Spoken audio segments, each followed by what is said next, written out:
Grand గాలా ఈ ఫిబ్రవరి 3న ఉదయం 10 గంటల నుండి మాదాపూర్ ఎన్ కన్వెన్షన్ లో. Tickets available on book my show, Paytm. అంటే మనకి ఎల్లో మీడియాలో ఏం మాట్లాడుతుంటారండి, పేపర్లో ఎల్లో మీడియా వచ్చేసరికి, టీవీలో వచ్చేసరికి డెవలప్మెంట్ లేదు అని చెప్పి మాట్లాడుతూ ఉంటారు. అది వచ్చి కళ్ళెట్టు చూస్తే తెలుస్తుంది. డెవలప్మెంట్ అంటే ఏంటి, అభివృద్ధి అంటే ఏంటి, ఇది అభివృద్ధి కాదా, లేదా వాటర్ ట్యాంక్ అభివృద్ధి కాదా? అసలు వాళ్ళు సిగ్గుపడాలా. ఇన్నాళ్ళ పరిపాలన చేసి ఈ గ్రామంలో మౌలిక వసతులు లేవని చెప్పి సిగ్గుపడాలి. 8 ఏళ్ళు బట్టి మనం చేసింది కరోనా 2 సంవత్సరాలు పోయినా 3 సంవత్సరాల్లోనే మనం అద్భుతమైన డెవలప్మెంట్ చేసి చూపించాం. మరొకసారి జగన్మోహన్ రెడ్డి గారు ఈ రాష్ట్రంలో అధికారంలోకి వస్తారు, ఖచ్చితంగా డెవలప్ చేస్తారు. ఇక్కడ డ్వాక్రా మహిళలు చాలా మంది ఉన్నారు. జగన్ గారు ఒకటే మాట ఇచ్చారు, 4 విడతల్లో మీరు రుణమాఫీ చేస్తామని. చేశారా లేదా? చంద్రబాబు నాయుడు మాట ఇచ్చాడు, చేశాడా?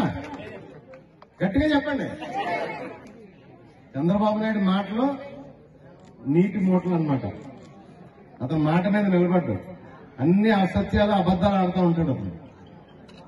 మరొకసారి మనం జగనన్న గెలిపించుకుందాం, మన గ్రామాన్ని అభివృద్ధి చేసుకుందాం, మన రాష్ట్రాన్ని అభివృద్ధి చేసుకుందాం. ఆంధ్ర రాష్ట్రాన్ని ఈ దేశంలోనే నెంబర్ 1 కింద ఖచ్చితంగా మన జగనన్న తీర్చిదిద్దుతాడు.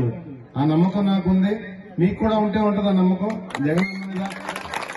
ఖచ్చితంగా జగన్ ఆంధ్ర రాష్ట్రంలో నెంబర్ 1 కింద తీర్చిదిద్దుతాడు. అదేవిధంగా మన ప్రతిపక్ష పార్టీలు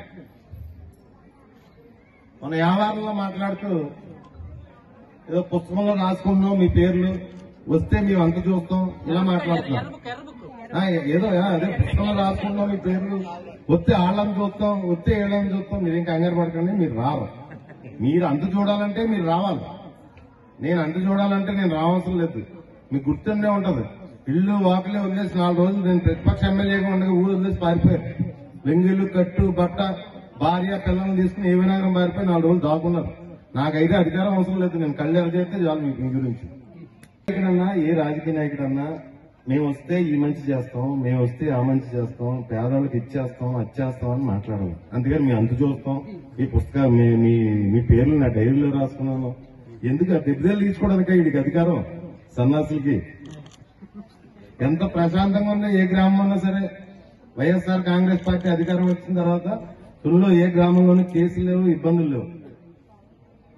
ఖచ్చితంగా మళ్లీ ఒక్కొక్కసారి జగనన్న గెలిపించుకుందాం, మన రాష్ట్ర అభివృద్ధి, మన గ్రామ అభివృద్ధి కూడా చేసుకుందాం. అదేవిధంగా మన నాయకుడు మా అన్నయ్య దొరబాన్ని రోడ్ వేయలేదు, వేసేమని చెప్పి రిక్వెస్ట్ చేస్తున్నాం. దొరబాన్ని ఎలక్షన్ లోపల రోడ్ వేసేవాళ్ళు.